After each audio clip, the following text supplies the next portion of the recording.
우리 오늘 말씀 보도록 하겠습니다. 오늘 말씀 우리 GT 고린도후서 10장 1절부터 11절 내용인데요. 1절, 2절 먼저 교독하고 시작하도록 하겠습니다. 1절, 2절 교독하겠습니다. 너희를 대면하면 유순하고 떠나 있으면 너희에 대하여 담대한 나 바울은 이제 그리스도의 온유와 관용으로 친히 너희를 권하고 2절 같이 읽겠습니다. 시작.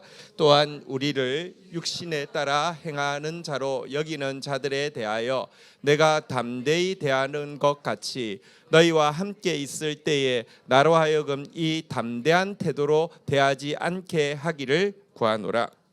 1절 한번 보겠습니다. 시작할 때 나온 표현 너희를 대면하면 유순하고 떠나 있으면 너희에 대하여서 담대한 바울이라는 표현이 나오는데요. 이것은 거짓 교사들이 바울에 대해서 모욕하기 위해서 했던 말을 그대로 인용하고 있는 것입니다. 그러니까 거짓 교사들의 말은 이겁니다. 바울이 보이지 않는 곳에서 편지 쓸 때나 큰 소리 땅땅 치지만 정작 너희들 직접 만나면 비굴하고 겁먹어서 찍소리도 못하는 사람이라고 비웃고 있었는데요. 그 표현을 그대로 인용을 하면서 그렇지만 그런 비웃음과 모욕에도 불구하고 가능하면 자신은 계속 고린도 교회 신자들을 대해서는 마치 그리스도께서 유순하시고 온유하시고 관용하시는 것처럼 너희들에게 계속 유순한 모습으로 약자의 모습으로 부드러운 모습으로 나타날 수 있게 해달라고 이렇게 권면을 하고 있는 내용이고요. 2절의 내용은요. 대적들은 계속 바울을 막 비방을 하는데요. 바울은 육신을 따라 행하는 자라고 비방을 했는데 이 말은 무슨 말이냐고 하면 바울은 세상적인 동기와 인간적인 방법으로 사역하는 위선자라고 이렇게 악선전을 하고 있었습니다. 돈 때문에 사역한다라고 이야기하기도 하고 무슨 저의를 가지고 말하는 것이다 이렇게 계속 바울에 대해서 비방을 하고 있었는데요.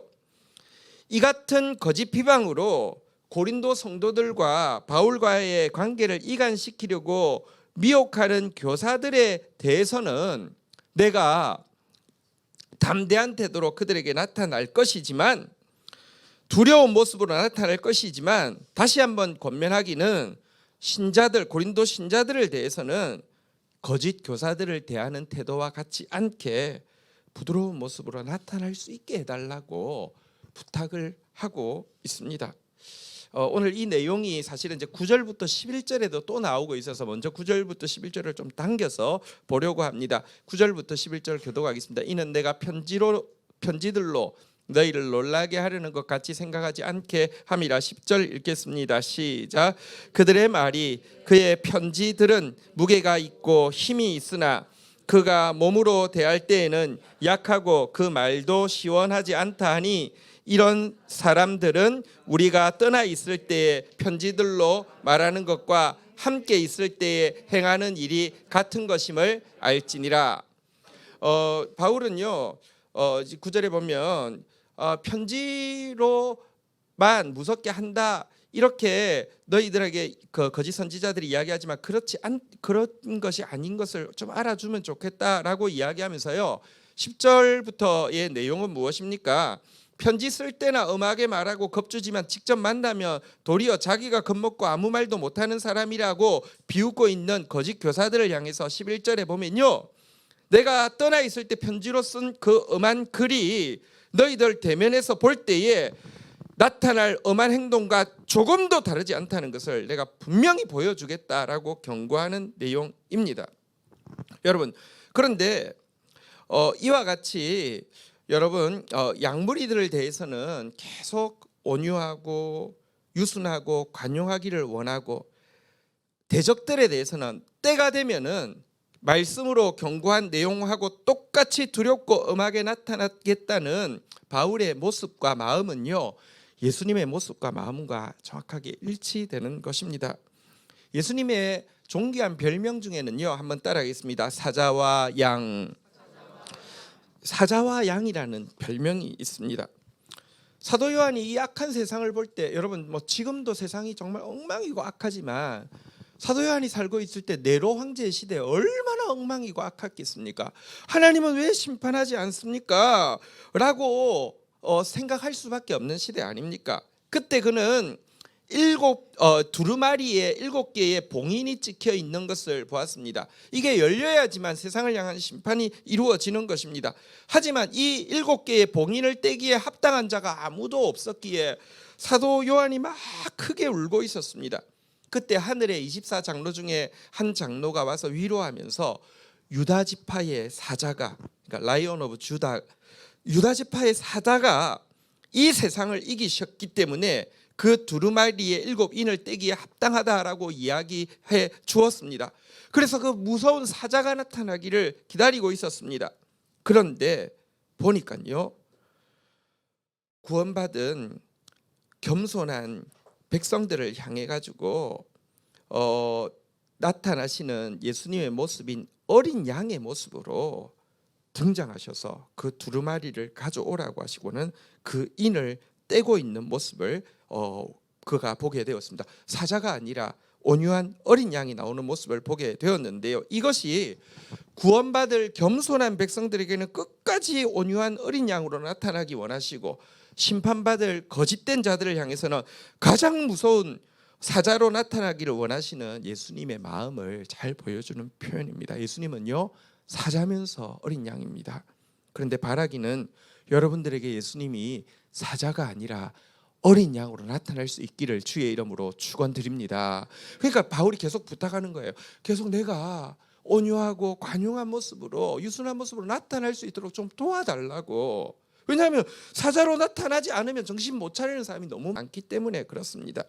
특별히 예수님은요, 자기의 자녀들에게 악을 행하고 그들을 해치고 있는 교만하고 거짓된 자들을 향해서 얼마나 두려운 분으로 나타날지 모릅니다. 성경은 이런 말씀이 있습니다. 내가 새끼 잃은 곰같이 그들을 만나 그들의 염통 거풀을 찢고 거기서 암사자같이 그들을 삼키리라, 그들을 찢으리라, 이렇게 이야기하시는 장면이 있는데 하나님 무서운 분이십니다. 네, 하나님 정말 부드러운 분으로 나타날 수 있도록 여러분들이 온유하고 겸손하고 진리를 바로 분별할 수 있는 사람 되기를 주의 이름으로 축원드립니다. 자, 이제 3절, 4절, 5절 내용 한번 보도록 하겠습니다. 우리가 육신으로 행하나 육신을 따라 싸우지 아니하노니, 4절 같이 읽겠습니다. 시작. 우리의 싸우는 무기는 육신에 속한 것이 아니요 오직 어떤 견고한 진도 무너뜨리는 하나님의 능력이라. 모든 이론을 무너뜨리며, 5절 제가 읽겠습니다. 하나님 아는 것을 대적하여 높아진 것을 다 무너뜨리고 모든 생각을 사로잡아 그리스도에게 복종하게 하니. 자, 3절 한번 보십시오. 바울에 대해서 거짓 선지자들이 육신을 따라 행한다, 인간적인 무기로 싸운다, 무슨 권모술수 혹은 인간적인 논리 혹은 자기 과시 혹은 위선적인 행동하고 있다라고 이야기하는 자들을 향해서 나는 비록 육신을 입고 있지만 내가 싸우는 무기는 너희들의 무기처럼 무슨 논리 가지고, 무슨 과장 가지고, 위협 가지고, 사탕 발림 가지고, 위선 가지고 싸우는 것이 아니다라고 하면서 자기가 싸우는 무기에 대해서 소개하고 있는 내용입니다. 그것이 4절에 나와 있죠. 우리가 싸우는 무기는 인간적인 무기가 아니다, 육신에 속한 것 아니다, 어떤 견고한 진도 무너뜨리는 하나님의 능력이다, 성령으로 싸운다라고 이야기를 하고 있습니다. 성령으로 싸울 때 어떤 일이 일어나느냐, 두 가지가 나타난다고 하는데요. 첫 번째 한번 따라하겠습니다. 모든 이론을 무너뜨리며, 여기 이론이란 말은 영어로 보면 논쟁이라고 되어 있습니다. 성령이 나타나야지 논쟁이 잠잠해집니다. 인간적인 방법으로 하면요, 여러분 내가 아무리 똑똑하게 말해도 논쟁은 더 심해집니다. 그래서 성령께서 이야기하시면 논쟁이 거치게 되어집니다. 또 5절에 보니까요, 하나님 아는 것을 대적하여 높아진 것을 다 무너뜨린다라고 이야기하고 있습니다. 이게 무슨 말입니까? 하나님이 아는 것보다 자기가 더 많이 아는 사람들 많아요. 성경은 이렇지만 사실은 이러면서 하나님보다 똑똑한 사람 교회에 가득 차 있어요. 그런데 성령이 일하시기 시작하면요, 하나님 아는 것을 대적하여 높아진 내 모든 생각 교만들을 무너뜨리게 되고, 한번 따라하겠습니다. 모든 생각을 사로잡아 그리스도에게 복종하게 하니 이 성령의 능력, 모든 논쟁을 종식시키고 모든 교만을 무너뜨리는 성령의 능력으로 싸운다라고 이야기했습니다. 바울은 정말 그랬습니다. 내가 전하는 말이 지혜의 말이 아니라 성령의 나타나심과 능력만 되게 하기를 내가 결정하였다라고 이야기하고 있습니다. 여러분, 사실 올해 우리에게 주신 주제가 자라무성하여 결실하리라고 하는 것인데요. 또 이번 12통 물붓기 주제도 자라무성하여 결실하리라인데요. 자라무성하여 결실하는 일을 위해서 성령께서 하시는 일은 크게 두 가지입니다. 첫 번째는요, 여러분, 성령께서는 심을 것을 심게 하십니다. 우리 어제 살펴본 바대로 하나님의 성령이 임하면 어떤 일을 하십니까? 하나님께서 우리에게 은혜로 주신 모든 것을 알게 해주십니다. 그래서 주께 받은 모든 것이 정말 은혜구나, 이것도 은혜고 저것도 은혜구나, 내 삶에 당연한 거 하나도 없고 전부 은혜구나라는 사실을 고백하게 하시고는 더 나아가서 주께 받은 것이 너무 많기 때문에 주님께 드릴 수 있는 은혜를 구하게 만들고요. 그래서 하나님 앞에 드리게 되면 하나님은 이렇게 드려진 모든 은혜를 씨앗으로 사용하셔서, 사실 어제 읽은 본문에도 보면요, 적게 심은 자는 적게 거두고 많이 심은 자는 많이 거둔다는 말이 이것이라 라고 하면서 이렇게 심어진 씨앗으로 영원히 남을 의의 열매가 맺히게 하시고 자라 무성하여 결실하게 하시는 분이 하나님이다, 이렇게 이야기하고 있습니다. 성령이 오셔야지 은혜를 알고 은혜를 알아야지 자기도 모든 은혜로 하나님 앞에 풍성하게 심을 수 있는 사람이 된다는 것입니다. 근데 또 성령께서 하시는 두 번째 일, 자라 무성하여 결실하는 일을 위해서요 하시는 일은 제거할 것을 제거하시는 일을 성령이 하십니다. 한번 다시 따라하겠습니다. 심을 것을 심게 하십니다. 제할 것을 제하십니다. 그럼 성령이 오셔야지 우리 안에 가득 차 있는 모든 논쟁과 교만을 무너뜨리고요, 내 생각을 훨씬 뛰어넘는 초월하는 답을 알고 나서 그 앞에 겸손해지고 철저히 복종할 수 있는 사람이 되게 하신다는 것입니다. 사실 이거 성령 오기 전에는 불가능합니다. 저는 어릴 때부터 제가 하나님께 저만큼 순종하는 사람이 없다고 생각했고, 저만큼 말 잘 듣는 사람이 없다고 생각했고, 저만큼 겸손한 사람이 없다고 생각했습니다. 그런데 제가 이 구절, 우리가 읽었던 고린도 후서 이제 오늘 본문의 4절 5절 내용을요, 사실은 볼 때 정말 엄청난 충격으로 와닿았습니다. 내가 하나님과 가장 많이 논쟁하고 있는 사람이구나, 내가 하나님보다 훨씬 더 똑똑해져 있는 사람이구나, 이 구절을 볼 때 충격적으로 깨닫게 되었습니다. 사실 제가 과거에 하나님하고 항상 마음속으로 하고 있던 말이 이것입니다. 하나님, 성경에 내가 종이 아니라 아들이라고 하셨고 나를 식모로 부른 게 아니라 신부라고 부르셨다는 말씀 알고도 있고 믿기도 합니다. 또 내가 사역에 헌신하는 만큼 나 자신을 돌보고 가족을 돌아보기 원하신다는 말씀도 알고 있고 그렇게 믿습니다. 하지만 솔직히 말이 그렇지 뜻이 그런 것은 아니지 않습니까? 제가 지금 문서 사역하고 있는데 이 문서 사역은 전문성이 있어야 되는데 돈도 별로 없고 유명하지도 않은 우리 사역을 위해서 같은 마음으로 짐을 지고 글 쓸 실력 있는 전문적인 동력자가 어디 있겠습니까? 결국 제가 혼자 해야 되는 것 아닙니까? 게다가 나는 목회 사역도 하고 있고 맡은 자에 구할 것은 충성이니 항상 일에 치이고 마감에 쫓기는데 제가 어떻게 가정을 돌아보고 저를 돌아보고 행복하라고요? 솔직히 그거 권장사항이지 하나님도 별로 뾰족한 수는 없지 않습니까? 그렇다고 물론 제가 이렇게 이야기했다고 해서 하나님 오늘부터 저한테 신경 좀 쓰이실 것 같은데 신경 안 쓰셔도 됩니다. 저도 하나님 입장 다 이해하니 괜찮습니다. 그게 제 항상 머릿속에 항상 반복하고 있는 말이었어요. 너무너무 하나님하고 논쟁하고 있었어요. 그러니까 보세요. 이론이 그렇지만 실제가 안 그렇잖아요. 하나님보다 내가 더 똑똑한 거였어요.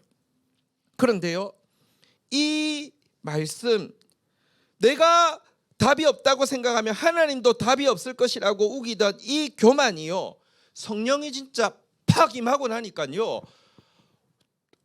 바사삭 깨지면서 얼마든지 이전처럼 열심히 일합니다. 그렇지만 이전하고는 달리 하나님 앞에서 나를 돌아볼 수도 있고 행복할 수도 있는, 두 개 양립할 수 없을 줄 알았는데 인간적으로 양립할 수 없어요. 성령이 하시면 된다니까요. 이거를 체험하고 난 사람은요, 자기에 대해서뿐 아니라 다른 지체에 대해서도 인간적인 논쟁이나 교만이 아니라, 인간적인 방법이 아니라 성령의 무기로 싸워줄 수 있습니다. 성령님, 그에게 은혜를 베풀어 주십시오. 성령님이 하셔야 됩니다. 내가 혈기 낸다고 안 될 사람이 될 것도 아니고, 내가 온유하다고 될 사람이 안 될 것도 아닙니다. 성령님 하셔야 됩니다 라고 기도하게 되면요, 성령님은요 심을 것을 심게 하시고 제할 것을 제하게 하셔서요 자라 무성하여 결실케 하신다는 것입니다. 몇 주 전에 제가 금요 예배 때 간단하게 이야기했는데, 간단하게만 시간 관계상 이야기하면, 강동진 목사님이라는 분이 갈릴리 예수를 나는 믿는다, 예루살렘 예수 말고 시골이 다 죽어가는데 시골 살리는 목회하겠다 하면서 오늘이 교회 부목 잘하고 있다가 퇴직금 은퇴 그 사임할 때 교회에서 개척해 준다고 해도 거절하고, 장로님들이 후원해 준다고 해도 거절하고, 돈으로 시작하면 다른 사람들하고 기반이 다르기 때문에 내가 돼도 사람들에게 도움 안 되니까 아무것도 없이 시작했다고 해서 진짜로 시골에 내려가서 시작했어요. 또 공동체 목회하겠다고 하니까 몇몇 정신 빠진 청년들 가정이 아무것도 없는데 거기서 농사 짓겠다고 몇 가정이 와서 같이 살았어요.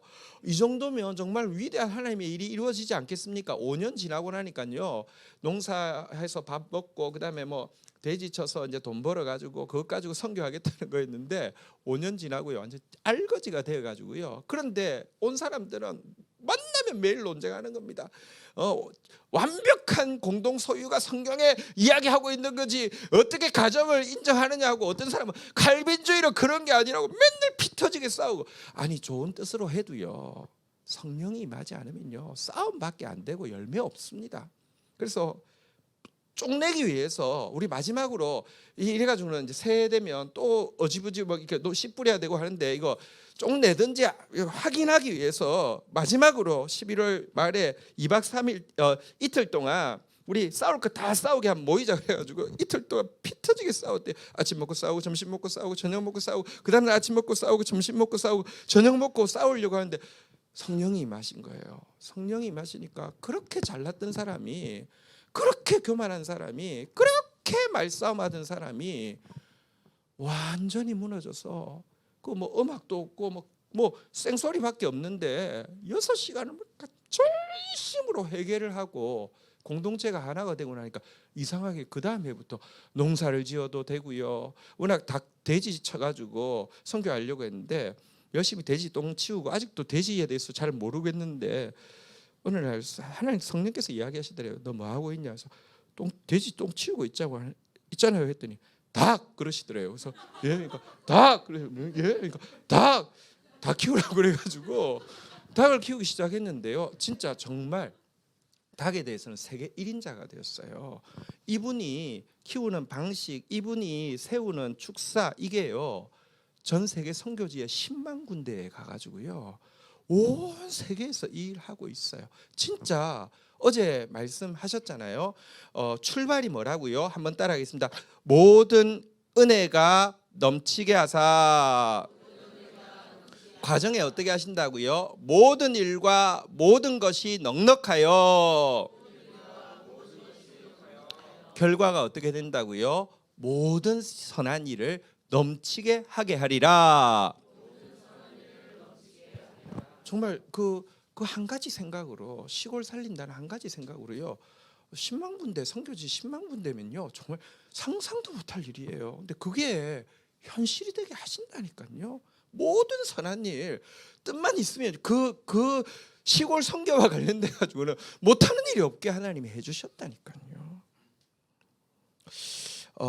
여러분, 한 가지 우리가 성령께 복종하는 게 왜 중요한지 오늘 6절에 보면 또 이렇게도 설명하고 있습니다. 6절 같이 한번 읽도록 하겠습니다. 시작. 너희의 복종이 온전하게 될 때에 모든 복종하지 않는 것을 벌하려고 준비하고 있는 중이라. 여러분, 우리가 복종하는 게 왜 중요하냐면 우리만 복종하고 나면 하나님이요, 솔직히 말하면 지금 길이 참고 오래 참고 계시지만 진짜 멸망해야 될 사람들이 있어요. 심판받을 사람이 있어요. 그 사람들에 대해서 더 이상 참지 않고 심판하실 수 있다는 것입니다. 더 이상 참아야 될 이유가, 지체해야 될 이유가 없어진다는 것입니다. 그러니까 하나님 왜 이 세상을 심판하지 않으세요? 하지 마시고요, 여러분만 순종하세요.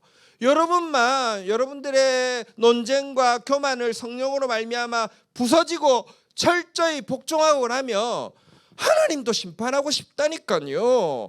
하나님도 이 땅을 깨끗하게 하고 싶다니까요. 하나님 일하게 하시는 것은요, 성령께서 우리 자아를 깨트리시는 것밖에 없습니다. 그런 저와 여러분들 되기를 주의 이름으로 축복합니다. 마지막으로 7절 8절 읽도록 하겠습니다. 7절. 너희는 외모만 보는도다. 만일 사람이 자기가 그리스도에게 속한 줄 믿을진대 자기가 그리스도에게 속한 것 같이 우리도 그러한 줄을 자기 속으로 다시 생각할 것이라. 8절 읽도록 하겠습니다. 시작. 주께서 주신 권세는 너희를 무너뜨리려고 하는 것이 아니요 세우려 하신 것이니 내가 이에 대하여 지나치게 자랑하여도 부끄럽지 아니하리라. 7절 한번 보십시오. 근데 바울은 탄식합니다. 너희는 외모만 보는도다. 이게 무슨 말입니까? 당시 적지 않은 고린도 신자들이 거짓 교사들이 와서요, 화려한 달변에다가 엄청 권위 있는 말을 해도요, 참 신기해요. 겸손하게 말하면요, 별로 안 좋아하고요, 반말 틱틱하면서요, 막 카리스마틱하게 하면 엄청 따른다니까요. 아니, 한번 보십시오. 지금도 보면요, 나는 신이다에 나오는 그 미친 것 같은 이단자들 따르는 사람 많아요. 아니, 그거 말고도 교회 안에서도 정광훈 같은 거짓 목사들 앞에서 열광하고 복종하는 사람들 많아요. 그런데 예수님 마음 가지고 예수님 모습 가지고 섬기는 참된 목자에 대해서는 함부로 비판하기가 얼마나 쉬운 게 인간의 모습인지 모릅니다. 그들은 내가 그리스도의 진짜 종이다라고 7절에서 이야기할 때 그들은 진짜 저 사람은 하나님의 종이야라고 착각하는데, 정작 하나님의 종인 이 바울 같은 사람에 대해서는요, 그렇게 생각하지 않는다라고 탄식을 하고 있습니다. 그럼에도 불구하고 8절에서 이야기하는 바는 무엇입니까? 이 같은 모욕에도 불구하고 최대한 참고 인내하는 이유는 하나님께서 자기에게 영적 권위를 주시고 목자의 자리, 사도의 권위를 주신 이유는 무엇하게 함인지 알았기 때문이라고 이야기하고 있는데요. 참된 사도가 하는 일은 무엇이냐? 한번 따라하겠습니다. 무너뜨리려 하신 것이 아니요 세우려고 하신 것이니. 하나님 왜 바울을 세웠습니까? 죽이고 무너뜨리려고 한 게 아니라 살리고 세우게 하시기 위함인데요. 여러분, 솔직히 말하면요, 죽이고 무너뜨리는 건 너무 쉽습니다. 이래도 뭐 아무렇게 함부로 해도 죽일 수 있고요, 무너뜨릴 수 있습니다. 건물 무너뜨릴 때는요, 아무렇게나 해도 됩니다. 그렇죠? 근데 건물 세울 때는요, 여러분, 조금만 틀려도 무너질 수 있기 때문에 얼마나 예민해야 됩니까? 죽이는 것은 함부로 해도 되지만 살리려고 하면, 죽어가는 사람 살리려고 하면 얼마나 예민해야 됩니까? 그러니까 아비의 마음으로 애쓰고 조심하고 기도하고 했던 것이죠. 바울은요, 만일 누가 자기가 그리스도에게 속한 자라고 주장한다고 하면 자신이야말로 더 그렇게 주장할 수 있는 사람이라는 사실을 제발 좀 생각해 달라고 아까 7절 하반부에서 고린도 성도들을 꼬집고 있는데요. 왜냐고 하면 거짓 선지자들이 어차피 죽이고 멸망시킬 것이기 때문에 쏙 빼먹고 나면 죽이면 되잖아요. 사탕 발림으로 귀에 듣기 좋은 말만 하지만 바울은 살려야 되기 때문에 입에 쓴 말이라도 하나님이 하시는 말씀은 가감없이 전하고 있었고요. 또 바울은 그들에 대해서 마치 자기가 하나님 앞에 청산해야 될 빚이 있는 것처럼 참회하면서 경성하고 기도하고 있었기 때문에 내가 그들이 진짜 스승이라고 사도라고 주장하고 그렇게 믿는다고 하면 나야말로 그런 사람이라고 좀 알아라고 이야기를 하고 있습니다. 사실 바울 서신에 보면요, 이런 말씀들이 종종 나오죠. 잘 다스리는 장로를 배나 존경할 자로 알되 말씀과 가르침에 수고하는 자들에게 더욱 그리할지니라. 가르침 받는 자는 말씀을 가르치는 자와 모든 좋은 것을 함께 하라. 너희 가운데 수고하고 주 안에서 너희를 다스리며 권하는 자들을 너희가 알고 그들의 역사로 말미암아 사랑 안에서 가장 귀히 여기라. 이런 말을 했던 이유가 무엇일까요? 의외로요, 반대로 행동하는 신자들이 훨씬 더 많기 때문에 그렇다는 것입니다. 그런데요, 여러분, 복이 임하려고 하면 이래서는 안 된다는 것입니다. 오늘 본문에 보면 복이 임하려고 하면 제발 바울이 무서운 사자가 아니라 양으로 나타날 수 있도록, 복이 임하려고 하면 거짓 선지자를, 거짓 스승을 막 이렇게 추앙하면서 참된 목자를 경원시하지 않아야 된다라고 이야기를 하고 있습니다. 그러기 위해서는 성령이 임하셔야 되죠. 여러분, 다른 누구에게 필요한 것이 아니라 성령이 나에게 임하셔야 합니다. 우리에게 임하셔야 합니다. 우리 같이 자리에서 일어서셔서요, 우리 같이 한번 성령님 우리 가운데 임해달라고 같이 간구하고 또 말씀 붙잡고 기도하고 나아가는 시간 가지도록 하겠습니다.